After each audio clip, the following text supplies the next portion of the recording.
Switzerland, and Jeff Buckley was playing, and we went to see him, and it was mind-altering. I knew Freddie quite well, and he was a wonderful guy, we used to sit and talk about...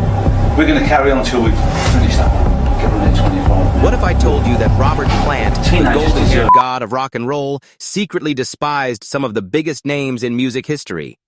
The man who gave us Stairway to Heaven and screamed his way through Whole Lotta Love has been carrying grudges for over 50 years.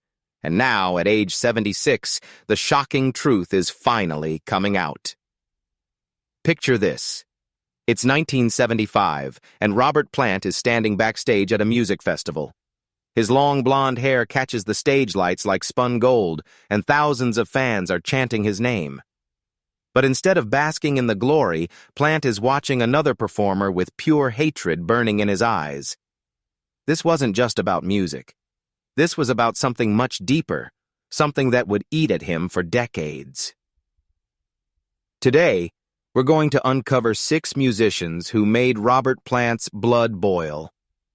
These weren't friendly rivalries or playful competition. These were bitter feuds that revealed the darker side of rock's most mystical frontman. From vocal battles to spiritual wars, Plant saw these artists as threats to everything he held sacred about rock and roll. So buckle up, because we're about to dive into the twisted world of rock star hatred, where gods clash and legends are born from pure spite. Let's start our countdown with number 6, and trust me, you won't believe who made this list. Roger Daltry, the Screaming Machine. Roger Daltry of The Who was everything Robert Plant thought a rock singer shouldn't be. While Plant was weaving magic with his voice, mixing ancient Celtic stories with modern rock power, Daltry was just screaming his lungs out. At least, that's how Plant saw it. Picture 2 of Britain's greatest rock voices going head-to-head in the early 1970s. Plant had his mystical, spiritual approach to singing. He believed every note should carry deep meaning, like he was channeling ancient spirits through his voice. Then there are what I it. He was Daltry, swinging his microphone like a weapon and belting out songs with pure, raw power. The problem wasn't that Daltry couldn't sing. The problem was that people loved his straightforward, no-nonsense style just as much as Plant's complex vocal gymnastics. And that drove Plant absolutely crazy. According to people who worked with Plant back then, he would watch The Who's performances like a hawk. He'd study every move Daltry made, every note he sang. Then he'd turn to his friends and complain that Daltry was all muscle and no magic. Plant believed that true rock singing required poetry, mystery, and spiritual connection. To him, Daltry was just yelling really loud and getting praised for it. The rivalry got worse when both bands started competing for the same festival slots across Europe. Imagine being at a music festival in 1975, watching 2 of the world's greatest rock bands trying to outdo each other night after night. The tension was so thick you could cut it with a guitar pick. Plant's biggest frustration was that critics and fans treated Daltry's simple, direct approach as equal to his own carefully crafted vocal art. It was like comparing a sledgehammer to a paintbrush, Plant thought. Both could be effective, but only one was true art. The funny thing is, Daltry never seemed to notice Plant's hostility. In interviews, he would praise Plant's incredible vocal range and call him one of the best singers in rock. But Plant couldn't get past the fact that Daltry represented what he saw as rock's primitive, unthinking side. To Plant, great rock music should lift your soul, not just make your ears ring. Ian Anderson, the fake mystic. At number 5, we have Ian Anderson of Jethro Tull. And this feud was all about who was the real deal when it came to ancient music and mystical vibes. Both Plant and Anderson were fascinated by old folk songs, medieval history, and the spiritual side of music. But Plant believed he had a genuine, natural connection to these ancient traditions, while Anderson was just playing dress-up and pretending to be deep. Think about it from Plant's perspective. He grew up in the English countryside, surrounded by old castles and ancient stories. He felt like the spirits of long-dead Celtic musicians were literally speaking through him when he sang. His connection to the past felt real and sacred. Then along comes Ian Anderson, standing on one leg, playing his flute, and singing about medieval times and old gods. To Plant, this looked like a smart guy who had read a bunch of history books and decided to turn ancient culture into a stage show. The competition between them heated up in 1971 when both musicians were exploring similar themes in their music. Plant was drawing from Welsh folklore and genuine Celtic trar, additions that he claimed to feel in his bones. Anderson was creating elaborate concept albums about historical periods and mythical characters. Music writers started comparing their approaches to British musical heritage, and Plant hated being lumped in with what he saw as Anderson's academic approach. Plant didn't want to be seen as someone who studied ancient music. He wanted to be seen as someone who lived it, breathed it, and channeled it directly from the source. The breaking point came at a folk festival in 1974. Plant actually scheduled his performance at the same time as Anderson's set, making sure fans would have to choose between them. When asked why, Plant reportedly said he wouldn't share a stage with someone who treated their musical ancestors like research subjects. Anderson never seemed to understand why Plant disliked him so much. He would give interviews calling Plant genuinely passionate about tradition. But for Plant, Anderson represented something he despised: fake mysticism. Plant believed you either had a real spiritual connection to ancient music, or you were just putting on a costume and pretending. Geddy Lee, the robot singer. Number 4 takes us to Canada and Geddy Lee of Rush, a feud that was really about the future of rock music and whether technology was killing its soul. By the mid-1970s, rock music was getting more complex and technical.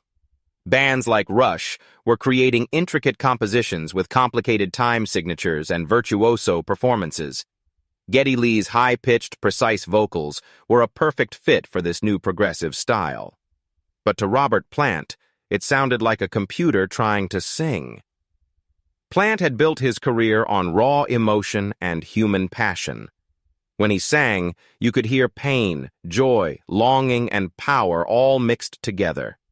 His voice cracked sometimes, went sharp or flat occasionally, and that was part of its beauty. It was perfectly imperfect, like all human emotion. Then he'd hear Geddy Lee singing with mathematical precision, hitting every note exactly right, never wavering, never showing vulnerability. To Plant, this wasn't singing, this was vocal engineering. The generational divide made things worse. Younger fans were starting to prefer Rush's cerebral technical approach over Led Zeppelin's bluesy emotional power. Plant watched his influence waning as a new generation of listeners chose brain over heart, precision over passion.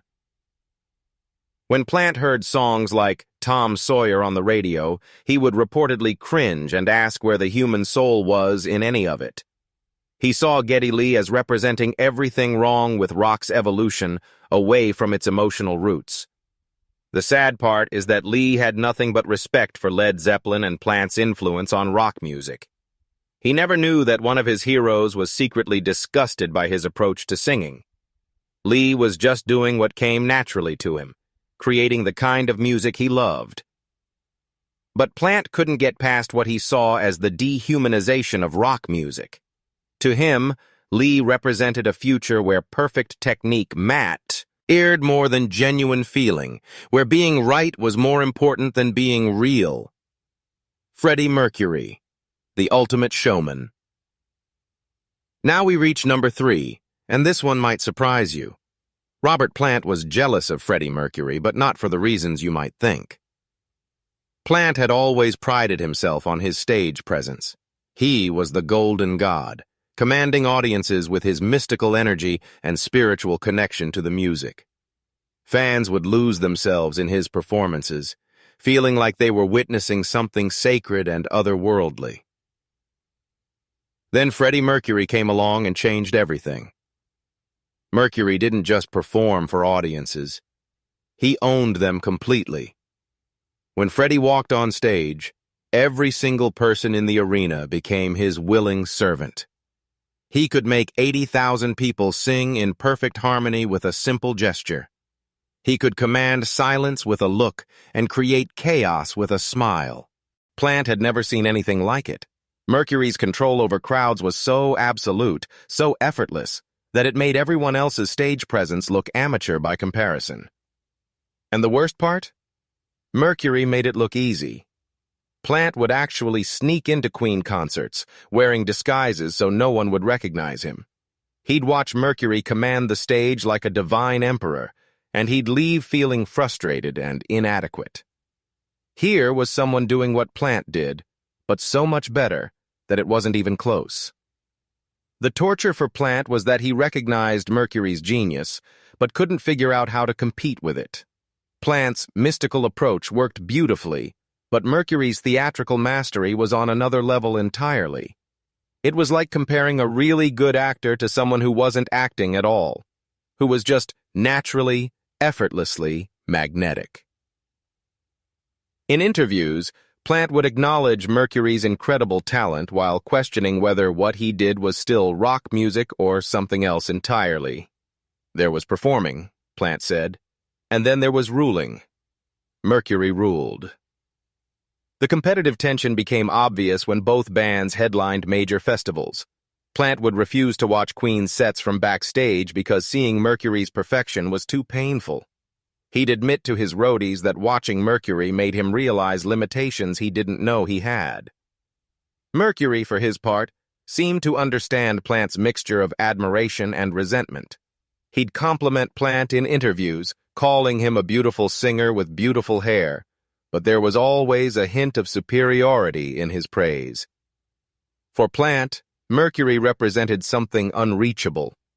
Natural stage command that exposed everyone else's trying too hard. David Bowie, the chameleon. At number 2, we discover Plant's most complex artistic grudge, David Bowie. This feud wasn't about vocal technique or stage presence. This was about artistic freedom, and it cut Plant deeper than any other rivalry because it highlighted his own creative prison. Throughout the 1970s, David Bowie was constantly reinventing himself. Ziggy Stardust, the Thin White Duke, the Berlin Years. Bowie got to be a different artist with every album. He could explore any musical style he wanted, create any persona that inspired him, and critics praised his fearless creativity. Meanwhile, Plant felt trapped. Led Zeppelin's massive success had turned him into a brand. Fans expected him to be the mystical, long-haired rock god forever. The band's established sound meant he couldn't experiment too wildly without disappointing millions of people who wanted more of the same. Plant would watch Bowie's transformations obsessively, studying each new incarnation with a mixture of admiration and bitter jealousy. He'd complain to friends that Bowie got to be a different artist every album, while he was expected to be the same mystical hippie forever. Bowie had complete creative freedom while Plant was locked into being Robert Plant. The frustration aided him because Plant knew he had more artistic range than he ever got to show. He had ideas for different types of music, different approaches to songwriting, different ways of expressing himself. But Led Zeppelin's success was both a blessing and a curse. It gave him everything he'd ever dreamed of, but it also locked him into a box he couldn't escape. When Plant started working on solo projects in the 1980s, the artistic envy became even more acute. Here was his chance to explore different musical territories, but he still couldn't match Bowie's fearless reinvention. At industry parties, Plant would actually avoid Bowie's table because being near him reminded Plant of all the musical territories he'd never get to explore. The tragedy of this feud was that both men were incredibly talented artists who respected each other's work. But Plant couldn't get past his jealousy of Bowie's artistic liberty. Some artists get to explore every corner of their creativity, Plant once said, while others become prisoners of their own success. Mick Jagger, the ultimate enemy. And finally, we reach number 1, Mick Jagger. This wasn't just a rivalry. This was pure, burning hatred that lasted for decades. To understand this feud, you have to understand what the blues meant to Robert Plant. This wasn't just music to him. This was his religion, his calling, his reason for existing. Plant believed he was chosen to carry on the sacred tradition of blues music, to honor the great black musicians who had created this art form and channel their spirits through his voice. Then he looked at Mick Jagger and saw someone turning that sacred tradition into a pantomime. In Plant's eyes, Jagger didn't feel the blues. He just wore them like a costume. Jagger's stage moves, his pouty lips, his calculated sexuality, all of it seemed fake to Plant. Where was the genuine emotion? Where was the spiritual connection to the music's roots? The hatred started in the late 1960s and only got worse as both bands became more successful. Plant would watch Jagger's performances and seethe with rage. He'd rant to anyone who would listen about how Jagger had turned the blues into a show, how he was mocking everything sacred about this music while critics praised his genius. The breaking point came at a 1973 industry gathering where Plant actually confronted Jagger face to face. According to witnesses, Plant accused Jagger of making a mockery of everything sacred about rock music while everyone pretended it was brilliant. For Plant, this wasn't about vocal technique or stage presence. This was about artistic integrity and respect for musical tradition. He saw Jagger as someone who had commercialized and trivialized the spiritual blues foundation that Plant considered his life's sacred calling. The most painful part was that Jagger's approach worked. Fans loved the Rolling Stones' theatrical take on blues and rock music. Critics praised Jagger's charisma and showmanship. The whole world seemed to prefer style over substance, moves over meaning. Jagger, to his credit, never publicly responded to Plant's attacks. He remained diplomatically silent throughout his career, which probably made Plant even angrier. How do you fight someone who won't fight back? This feud revealed the deepest part of Plant's personality, his belief that rock music should be spiritual, not just entertainment. To him, Jagger represented the ultimate artistic betrayal, turning something sacred into something superficial for fame and money. The truth behind the hatred. So what was really going on here? Why did Robert Plant, one of rock's most successful artists, harbor such bitter grudges against his fellow musicians? The truth is that Plant's hatred reveals his own deepest insecurities and fears. He was terrified that his spiritual approach to music wasn't as valid as other people's techniques. He was afraid that his mystical persona was just another act, no more authentic than what he accused others of doing. Every musician on this list represented something Plant felt he lacked. Daltry's directness, Anderson's intellectualism, Lee's precision, Mercury's command, Bowie's freedom, Jagger's charisma. These weren't just different approaches to music. They were mirrors showing Plant his own limitations. The saddest part is that Plant's insecurities were groundless. Led Zeppelin created some of the greatest rock music ever recorded. Plant's voice was genuinely one of the most powerful and expressive in rock history. His spiritual approach to music touched millions of souls and inspired countless musicians. But success doesn't cure insecurity. Fame doesn't eliminate self-doubt. Even gods can feel threatened by other gods. At 76 years old, Robert Plant has finally begun to acknowledge these old grudges. In recent interviews, he's spoken more openly about his competitive nature and his complex relationships with other artists. Time has given him perspective on feuds that once consumed him. The lesson here isn't that Robert Plant was a bad person, or that these other musicians were unworthy of success. The lesson is that even the greatest artists are human, with all the petty jealousies and fears that come with being human. Rock and roll has always been about more than just music. It's about ego, territory, and the desperate need to matter in a world that often doesn't care. These feuds were really about 6 different approaches to the same impossible goal, using music to touch something eternal and meaningful in a temporary, meaningless world. In the end, maybe Plant's hatred says more about his passion than his personality. He cared so deeply about rock music's spiritual potential that he couldn't stand watching it be used for anything less than transcendence.